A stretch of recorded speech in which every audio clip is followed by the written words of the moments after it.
안녕하십니까. 2월 25일 토요일 말씀 묵상 함께 시작하겠습니다. 주님께서 오늘도 우리와 함께 하시고 또한 내일 예배 가운데도 주님께서 그 크신 영광으로 나타내 주시기를 간절히 기도하면서 말씀 묵상을 시작했으면 합니다. 사무엘상 6장 1절에서부터 16절까지 말씀이고요. SMS로 가는 송아지 이야기인데 이 소 이야기가 여러 가지로 해석이 됩니다만은 사실은 하나님께서 어떤 영광을 가지고 계셨던가 하는 것을 보여주는 상당히 재미있는 예화거든요. 이 일화를 통해서 우리가 섬기는 하나님이 어떤 분이신지를 확인할 수 있었으면 좋겠습니다. 그럼 먼저 말씀을 보시겠습니다.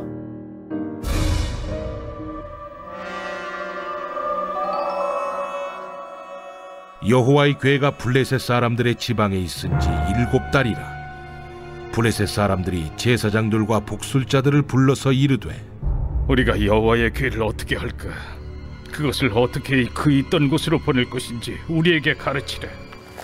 이스라엘 신의 궤를 보내려거든 거저 보내지 말고 그에게 속건제를 드려야 할지니라. 그리하면 병도 낫고 그의 손을 너희에게서 옮기지 아니하는 이유도 알리라. 무엇으로 그에게 드릴 속건제를 삼을까? 블레셋 사람의 방백의 수요대로 금독종 5과 금쥐 5마리라야 하리니 너희와 너희 통치자에게 내린 재앙이 같음이니라.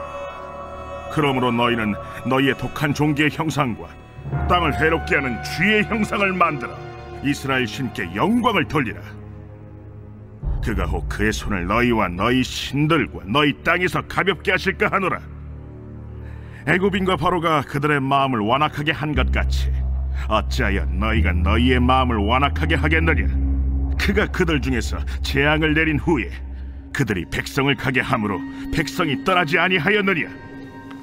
그러므로 새 수레를 하나 만들고 멍에를 메어보지 아니한 젖나는 소 2마리를 끌어다가 소의 수레를 메우고 그 송아지들은 떼어 집으로 돌려보내고 여호와의 궤를 가져다가 수레에 싣고 속건제를 들 금으로 만든 물건들은 상자에 담아 궤 곁에 두고 그것을 보내어 가게 하고 보고 있다가 만일 궤가 그 본지역 길로 올라가서 벳세메스로 가면 이 큰 재앙은 그가 우리에게 내린 것이요 그렇지 아니하면 우리를 친 것이 그의 손이 아니요 우연히 당한 것인 줄 알리라. 그 사람들이 그같이 하여 젖나는 소 2를 끌어다가 수레를 메우고 송아지들은 집에 가두고 여호와의 궤와 및 금쥐와 그들의 독종의 형상을 담은 상자를 수레 위에 실으니 암소가 벳세메스 길로 바로 행하여 대로로 가며 갈 때에 울고 좌우로 치우치지 아니하였고 블레셋 방백들은 벳세메스 경계선까지 따라가니라.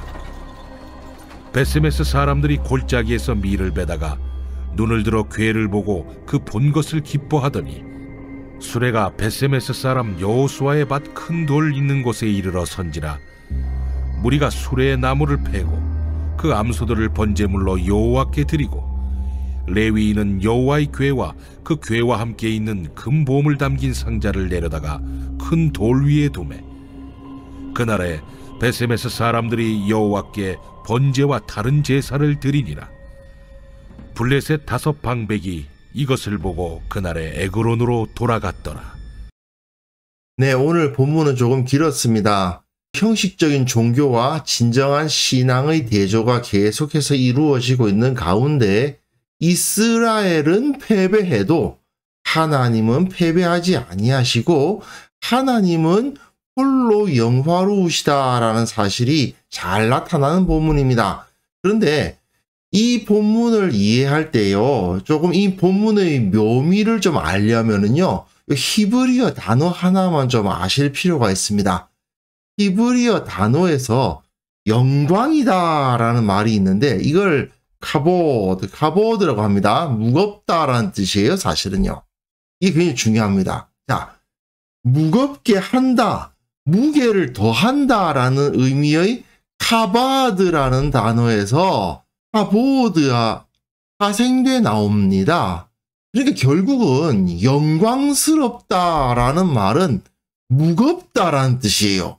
이 당시에는 재산이 다 금이나 은이나 또는 큰 가축이나 이런 것들이 재산 아닙니까? 그러니까 재산이 많으면 당연히 무거워지겠죠.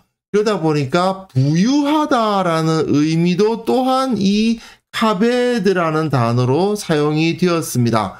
이 사람이 영광을 가졌다, 카보드를 가졌다 하는 말은 재산을 가졌다라는 의미도 돼요. 그래서 영광을 돌린다라는 말은 무겁게 한다란 말이에요. 무겁게 한다. 이 사람에게 무게를 더한다. 이게 참 재미있는 표현이죠. 그뿐만 아니라 하나님의 손이 엄중하시다라고 했을 때 하나님의 손이 가베드하다, 무겁다. 이렇게 하면 하나님의 심판의 손이 엄중하다, 무겁다라고 하고요. 또 바로가 그 마음을 완악하게 했다라고 하잖아요. 자기 마음을 완악하게 했다라는 말도 역시 카바드입니다. 자기 마음을 무겁게 했다라는 말이에요. 그 마음이 무거워요. 그래서 안 움직여요. 아무리 말을 하고 아무리 그 사람을 설득을 하려고 해도 그 사람의 마음이 움직이질 않습니다. 왜? 무거우니까. 이것이 전부 다 하나의 단어, 카바드라는 이 무겁게 하다라는 단어에서 다 나온 거란 말이죠. 그러다 보니까 오늘 본문이 참 재미있게 기록이 되어 있습니다. 하나님의 괴가 7달을 있었습니다. 7달 7이라는 숫자 자체가 이스라엘에서는 창조의 한 텀을 의미하고 하나님께서 거기서 이 일을 다 하셨구나 하는 느낌이 들죠. 하나님께서 이제 블레셋을 완전히 본때를 보여주시고 블레셋이 벌벌 떨도록 만들어 버리셨습니다. 그 상황에서 블레셋 사람들은 자기들의 제사장들과 복술자들을 불러가지고 이거 여호와의 괴를 어디로 보내야 되느냐, 어떻게 보내야 되느냐 이것을 연구를 하는데 그들이 뭐라고 하냐면 이스라엘 신의 괴를 보내려거든 거저 보내면 안 되고 속건제를 드려야 할지니라고 번역을 했는데 이건 조금 아쉽죠. 물론 속건제라고 했을 때 이 아샴이라는 단어가 사용되고 있는 것은 사실인데 속건제라는 것은 결국은 배상금을 내라는 거거든요. 나중에 혹시 레위기 연구를 하실 일이 있으시면 속건제는 반드시 배상의 문제가 연결되어 있을 때 드리는 제사라는 것을 이해하시면 좋습니다. 그러니까 블레셋 우리가 잘못했으니까 배상금을 내야 된다는 겁니다.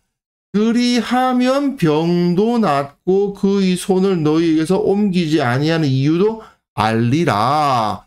무엇으로 그에게 드릴 속건제를 삼을까? 속건제의 배상을 삼을까? 하니까 블레셋 사람의 방백의 수요대로 블레셋은 5개의 성읍으로 이루어져 있거든요. 물론 작은 성읍들이 있긴 있었겠지만 큰 성읍이 5개니까 방백의 수요대로 그 각 도시의 지도자의 수요대로 5개입니다.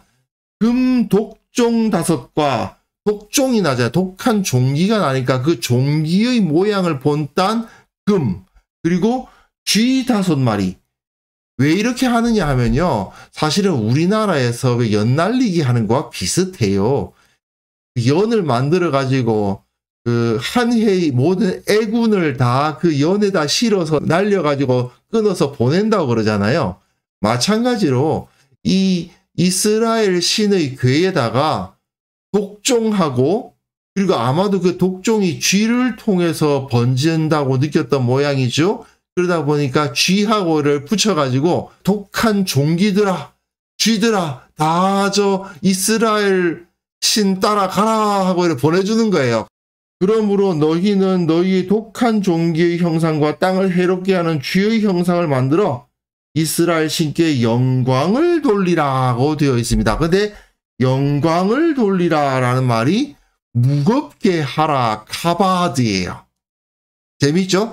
이스라엘 신을 무겁게 해라. 그렇게 이야기를 하는 겁니다. 그렇게 하면 그가 혹 그의 손을 너희와 너희 신들과 너희 땅에서 가볍게 하실까 하노라. 요게 참 재미있는 표현이죠. 너희가 이스라엘 신을 무겁게 하면 그가 너희에게 내린 그 손을 가볍게 할 거다. 이런 표현을 쓰고 있는 거죠. 그리고 계속해서 말이 나오는데 애굽인과 바로가 그들의 마음을 완악하게 무겁게 한 것 같이 어찌하여 너희가 너희 마음을 무겁게 하겠느냐. 하나님은 무겁게 되셔야 되는데 너희들은 어떻게 돼야 된다는 겁니까? 무거워지면 안 되는 거예요. 날마다 솟는 샘물의 진도 때문에 제가 유튜브로 출애굽기를 다루지 못했는데 아마 출애굽기를 다루게 되면 이 이야기를 안 할 수가 없는데요.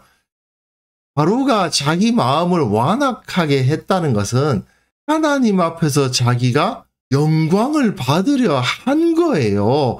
하나님보다 자기가 더 무겁다라고 느낀 거죠. 무거운 것이 영광이니까. 그런데 너희들 절대로 그 신 앞에서 너희를 무겁게 해서는 안 된다. 너희의 마음은 무거워서는 안 된다. 그가 그들 중에 재앙을 내린 후에 그들이 백성을 가게 함으로 백성이 떠나지 아니하였느냐? 이건 출애굽 이야기를 연결시키는 거죠.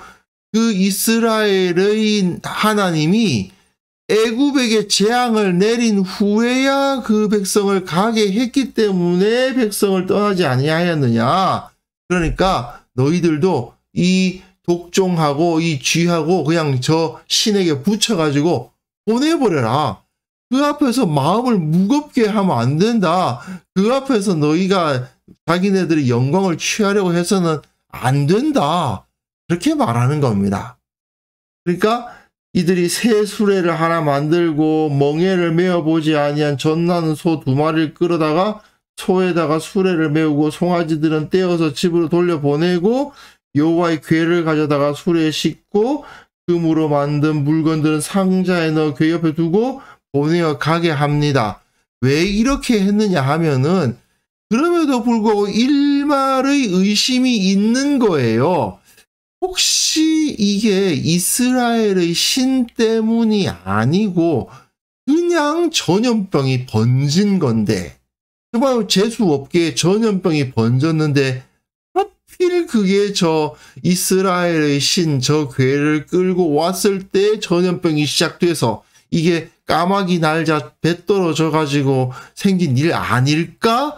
그런 생각이 있으니까 요렇게 하면 이 젖나는 소가 새끼를 떼어 놓았으므로 가려고 하지 않겠죠.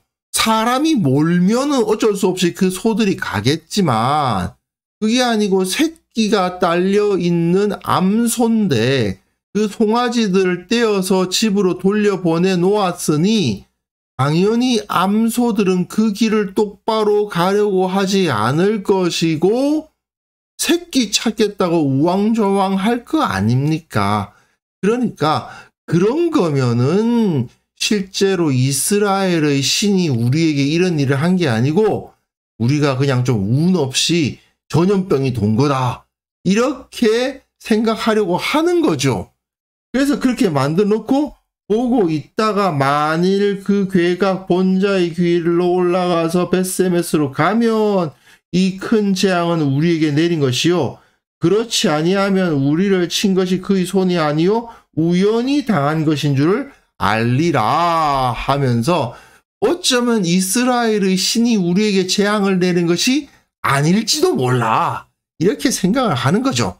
그런데 젖나는 소 2를 끌어다가 수레를 메우고 송아지들은 가두고 언약궤와 금쥐와 독종의 형상들을 담은 상자를 수리에 실으니까 암소가 벳세메스 길로 대로로 가야 할 대로 울고 좌우로 치우치지 않으면서 갑니다.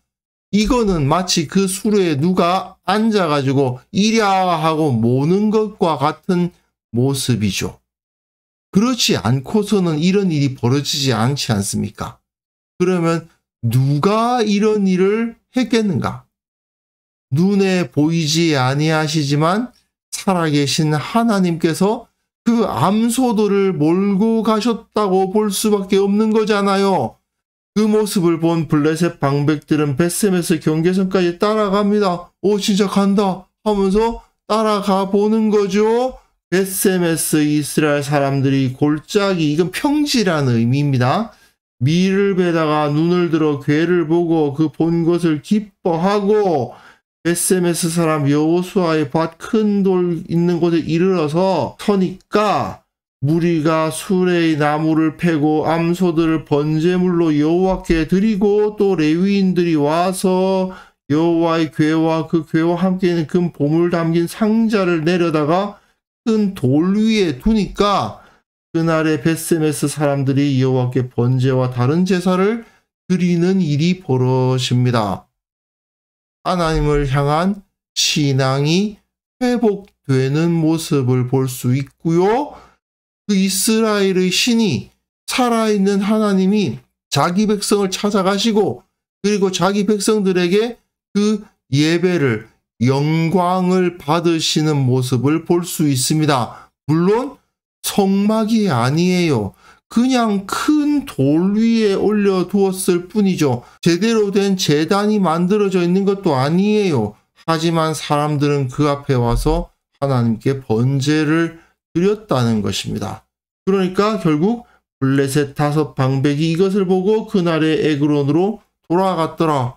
아, 정말 이스라엘의 신은 살아있구나 하는 것을 확인했다라는 이야기입니다. 결국 블레셋의 5 방백들은 진짜 영광을 본 거예요. 이스라엘 사람들도 하나님의 영광 앞에 섰고 그리고 이들 역시 하나님의 영광을 보았어요. 어떤 영광입니까? 눈에 보이는 영광이 아니고 무게로 달아볼 수 있는 무거움이 아닌 진짜 무거움, 진짜 영광이 하나님께 있음이 드러나는 거죠. 분명히 당시 사람들의 눈으로 생각해 보면요, 하나님은 무거운 분이 아니십니다. 생각해 보세요. 다곤 신전처럼 큰 신전을 갖고 계신 분도 아니고 텐트 가운데 계셨어요. 무거운 분이 아닙니다. 큰 신상을 만들게 하신 하나님이 아니세요. 그러니 가벼운 신이죠. 그러니 영광스럽지 않다고 느껴질 만한 요소를 충분히 갖추고 계신 거 아닙니까? 그뿐만 아니죠. 하나님의 영광을 나타내는 상징적인 것들이 주로 뭡니까? 무릎, 빛, 소리, 불꽃, 뭐 이런 걸로 하나님의 영광이 나타난단 말이에요. 이것들은 무겁지 않아요. 무게가 없잖아요. 그런데 하나님께서는 그것을 통해서 그 영광, 그 무거움을 나타내 주시는 거죠. 사람들이 생각하는 영광이 아닌 하나님의 영광은 전혀 다른 형태의 영광이라는 것을 여기서 우리로 하여금 알게 합니다. 사람은 외모를 보고, 사람은 겉모양을 보고, 사람은 그 금과 은의 장식을 보고, 사람은 그 무게를 달려고 할지 몰라도 하나님의 진정한 영광은 그런 것이 아니다 하는 것이 여기서 잘 드러납니다. 바로 사무엘서의 절대로 놓칠 수 없는 주제인 것이죠. 자, 우리는 하나님의 영광은 사람들이 생각하는 영광과는 상당히 거리가 있음을 깨달아야 됩니다. 이후에도 계속 사무엘서는 세속적인 인간들이 생각하는 영광과 하나님께서 나타내 주시는 영광이 다르다라는 것을 보여줄 것이고, 인간들이 생각하는, 인간들이 좋다고 여기는 그 영광이 사실은 헛되다라는 사실을 보여줄 겁니다. 우리는 그 가르침에 근거해서 하나님께서 진정 우리에게 원하시는, 진정 우리에게 보여주기 원하시고 진정 우리가 따르기를 원하시는 그 영광을 바라보고 그 영광의 길을 걸어가야만 될 것입니다. 그래서 이 시간 함께 기도하실 때에는요, 세상적인 가치관을 벗어버리고 오직 주님께서 보여주신 그 영광 바라보게 하여 주옵소서. 하나님께서 저 블레셋 사람들에게 그 영광을 보여주셨던 것처럼 이 세상 가운데 그 영광을 나타내 보이시고 세상적인 영광이 아닌 참된 영광으로서 저들을 무릎 꿇게 하옵소서. 함께 기도하는 시간을 가졌으면 합니다.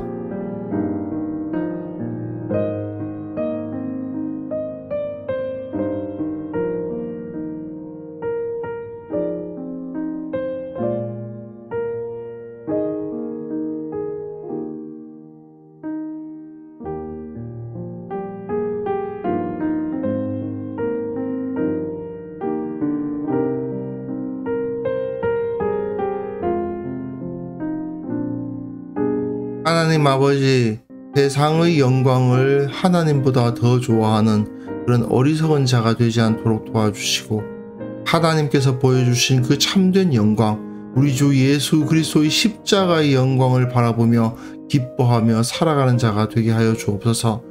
주님께서 이 세상의 어리석은 것들, 헛된 것들을 능히 이기실 수 있음을 확신하기를 원합니다. 참으로 세상적인 영광이 하나님의 영광 앞에 다 무너지고 오직 우리 주님의 영광만이 영원하리라는 사실을 바라보게 하시고, 우리 교회의 모든 성도들이 그 믿음으로 온전히 하나 될 수 있도록 도와주시고, 이것을 통해서 주님께만 홀로 영광을 돌리는 자들이 되게 하여 주옵소서. 주님, 내일 또한 주님 앞에 거룩한 예배를 드립니다. 모든 이들이, 그 예배에 참여하는 모든 이들이 하나님께 진정한 영광의 찬송을 올릴 수 있도록 도와주옵소서. 인간적인 것들로 하나님께 영광 돌리는 것이 아니라 살아계신 하나님의 위엄과 살아계신 하나님의 그 능력을 칭송하며 그곳에서 힘을 얻어 세상에 흩어져 그 주님의 영광 드러내는 자들로서 다 변화될 수 있도록 예배 가운데 은혜를 부어 주옵소서. 아버지, 오늘 하루 주님의 영광을 묵상하면서 살아갈 수 있기를 원합니다. 나는 연약하지만 주님은 강하시고, 나는 패배하더라도 주님은 이기실 것이며, 인간들은 어리석은 것을 따르나 하나님께서는 가장 영광스러운 그 능력으로 임재하신다는 사실을 믿고 기뻐하며 감사하며 찬송하는 하루가 되게 하여 주옵소서. 우리에게 이 은혜를 내려주신 주님께 감사를 드리옵고 예수님의 이름으로 기도합니다. 아멘.